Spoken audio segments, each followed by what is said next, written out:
বাংলাদেশের ফুটবল ভক্তদের জন্য কতটা বড় স্বস্তির খবর হতে পারে এটি। দীর্ঘ অপেক্ষা, উদ্বেগ আর অনিশ্চয়তার পর অবশেষে মাঠে ফিরেছেন বাংলাদেশের সম্ভাবনাময় তারকা মিডফিল্ডার হামজা চৌধুরী। ইনজুরির কারণে ১ মাসেরও বেশি সময় মাঠের বাইরে থাকার পর আবারও সবুজ ঘাসে দৌড়াতে দেখা গেছে তাকে। আর এই খবরটি যেন নতুন করে আশার আলো দেখাচ্ছে বাংলাদেশের ফুটবল সমর্থকদের। কারণ হামজা মাঠে থাকলেই যেন দলের মাঝমাঠে বাড়তি শক্তি, আত্মবিশ্বাস আর স্থিতিশীলতা যোগ হয়। অনেক ভক্তের কাছেই তিনি এখন এমন এক নাম যাকে ঘিরে ভবিষ্যতের বড় স্বপ্ন দেখছে বাংলাদেশের ফুটবল। বাংলাদেশের জার্সিতে এখনও নিয়মিত ম্যাচ খেলার সুযোগ না পেলেও হামজাকে ঘিরে আগ্রহের কোনো কমতি নেই, বরং দেশের ভক্তদের চোখ সব সময় থাকে তার ক্লাব ফুটবলের দিকে। বিশেষ করে ইংল্যান্ডের ক্লাব লেস্টার সিটির ম্যাচ মানেই বাংলাদেশি সমর্থকদের বাড়তি উত্তেজনা, কারণ এই ক্লাবেই খেলেন বাংলাদেশি বংশোদ্ভূত এই প্রতিভাবান মিডফিল্ডার। কিন্তু গত ফেব্রুয়ারির শুরুতে যখন হঠাৎ ইনজুরিতে পড়লেন হামজা, তখন থেকেই ভক্তদের মনে শুরু হয়েছিল উদ্বেগ। অনেকেই আশঙ্কা করেছিলেন হয়তো দীর্ঘ সময় মাঠের বাইরে থাকতে হবে তাকে। ঘটনাটি ঘটে ফেব্রুয়ারির প্রথম সপ্তাহে। ইংল্যান্ডের ক্লাব চার্লটন অ্যাথলেটিকের বিপক্ষে একটি ম্যাচে হাঁটুতে চোট পান হামজা চৌধুরী। প্রথম দিকে চিকিৎসকদের ধারণা ছিল এই চোট থেকে সেরে উঠতে তার অন্তত ৪ থেকে ৬ সপ্তাহ সময় লাগতে পারে। সেই হিসেবে অনেকেই ধরে নিয়েছিলেন গুরুত্বপূর্ণ কিছু ম্যাচ মিস করতে পারেন তিনি। আর এ কারণেই বাংলাদেশের ফুটবল প্রেমীদের কপালে তখন পড়েছিল চিন্তার ভাঁজ, কারণ সামনে ছিল জাতীয় দলের গুরুত্বপূর্ণ ম্যাচগুলো। তবে সব দুশ্চিন্তা দূর করে প্রত্যাশার চেয়েও দ্রুত মাঠে ফিরলেন হামজা।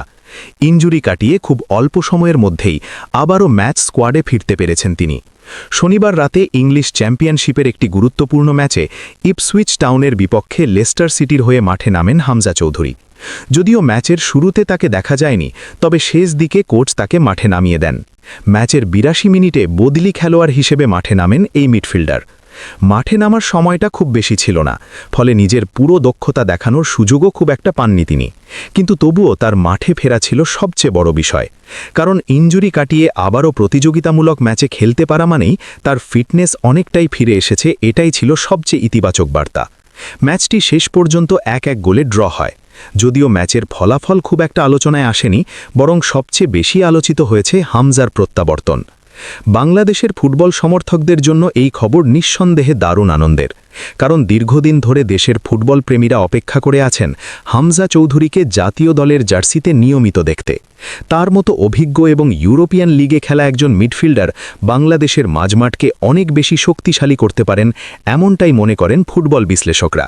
তাই তার দ্রুত সুস্থ হয়ে ওঠা এবং মাঠে ফেরা দেশের ফুটবলের জন্য ইতিবাচক বার্তা হিসেবেই দেখা হচ্ছে। এর পাশাপাশি সামনে রয়েছে বাংলাদেশের জন্য গুরুত্বপূর্ণ আন্তর্জাতিক সূচি। আসন্ন এএফসি এশিয়ান কাপ বাছাই পর্বের ম্যাচ নিয়ে ইতিমধ্যেই শুরু হয়েছে প্রস্তুতি। আগামী ২৬ মার্চ আন্তর্জাতিক প্রীতি ম্যাচে ভিয়েতনাম ন্যাশনাল ফুটবল টিমের বিপক্ষে মাঠে নামবে বাংলাদেশ ন্যাশনাল ফুটবল টিম। এরপর ৩১ মার্চ বাছাই পর্বের ম্যাচে সিঙ্গাপুরের বিপক্ষে খেলবে বাংলাদেশ।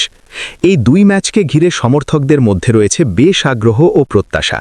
ঠিক এই গুরুত্বপূর্ণ সময়ের আগে হামজা চৌধুরীর মাঠে ফিরে আসা নিঃসন্দেহে বাংলাদেশের জন্য স্বস্তির খবর, কারণ ফিট অবস্থায় থাকলে মাঝমাঠে তার উপস্থিতি দলকে দিতে পারে বাড়তি ভারসাম্য। তার বল কন্ট্রোল, ট্যাকল, পজিশনিং এবং খেলার অভিজ্ঞতা সব মিলিয়ে তিনি হতে পারেন দলের অন্যতম বড় শক্তি। আর তাই এখন ভক্তদের আশা ইনজুরি কাটিয়ে পুরোপুরি ছন্দে ফিরবেন হামজা, এবং খুব শীঘ্রই জাতীয় দলের জার্সিতেও দেখা যাবে তাকে মাঠে দাপট দেখাতে।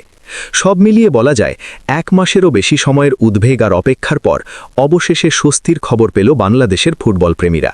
হামজা চৌধুরীর মাঠে ফেরা শুধু একটি ক্লাব ম্যাচে অংশ নেওয়া নয়, এটা যেন বাংলাদেশের ফুটবল স্বপ্নেরও নতুন করে জেগে ওঠা। এখন দেখার বিষয় সামনের ম্যাচগুলোতে তিনি কত দ্রুত নিজের পুরনো ছন্দে ফিরে আসতে পারেন এবং দেশের ফুটবলে কতটা বড় ভূমিকা রাখতে পারেন। তবে একটা বিষয় নিশ্চিত, হামজা মাঠে থাকলে বাংলাদেশের ফুটবল সমর্থকদের আশার আলোটা আরও উজ্জ্বল হয়ে ওঠে।